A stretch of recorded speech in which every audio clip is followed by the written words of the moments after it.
você disse, qual é a casca de banana? E eu vou dizer casca de banana que eu já vi. Diga. Né? E é por isso que o cara que vai fornecer precisa estar pé atrás. Eu estou falando, eu não era nem para falar. Mas fale. Né? Mas eu estou quase dizendo o nome. Aí, Eu gosto. pode não, meu advogado não deixa. Misericórdia, o jurídico vetou isso aí. Mas Léo Dias O jurídico aqui. vetou. E aí, o que é que acontece? Você tem, infelizmente isso acontece, você tem um mandato que está no fim, e aí você tem uma suspensão de pagamento ao final do mandato. E você tem uma outra corrente política que assume. Isso dificilmente acontece em nível mais elevado, entre federal e etc. Mas acontece também. Mas, por exemplo, a gente falou muito de prefeitura como exemplo. Então a gente sabe que está um pouco mais frouxo.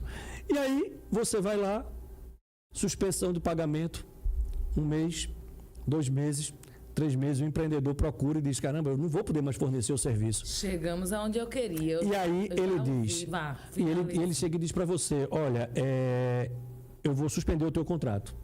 Aí você diz, mas veja, eu estou prestando o serviço, eu deixei de prestar alguma vez? Não. Eu falhei? Não. Só que você contratou a equipe.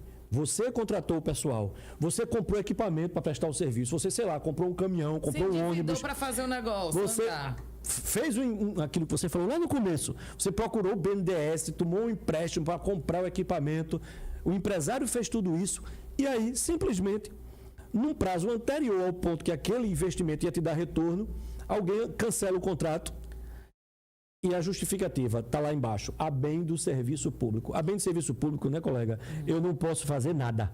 Isso significa, então, que quando existe uma licitação, não necessariamente existe um prazo até quando você vai... Ela pode ser suspensa. Então, isso é uma casca de banana. É uma casca de banana. Boa dica, é por isso que é preciso um planejamento muito grande do ponto de vista financeiro. É preciso que tenha, assim, um planejamento da sua capacidade financeira de entrar naquele projeto. É preciso que você também analise estrategicamente essa entrada, no sentido de dizer assim, peraí, essa licitação está no fim de um mandato. Eu vou ganhar ela e preciso fazer uns investimentos muito altos. Será que eu tenho capacidade de entrar?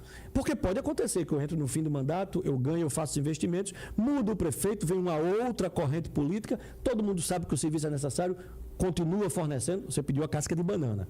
Então, continua fornecendo, continua tudo ok, sem problema. Mas, peraí, se eventualmente uma outra corrente política entra, suspende todo o processo, eu fico com o caminhão que eu comprei, com o equipamento que eu comprei, com as pessoas que eu contratei, que eu vou precisar indenizar e demitir, eu fico com todo esse abacaxi na mão.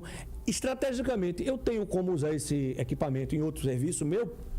Eu tenho como absorver essas pessoas? Eu tenho como quitar isso? Então, o empreendedor, a gente fala de oportunidade, mas ele tem que cumprir o papel dele de empreendedor. Ele tem que saber se planejar, ele tem que saber fazer as contas dele, ele tem que saber se posicionar estrategicamente, porque nem tudo são flores.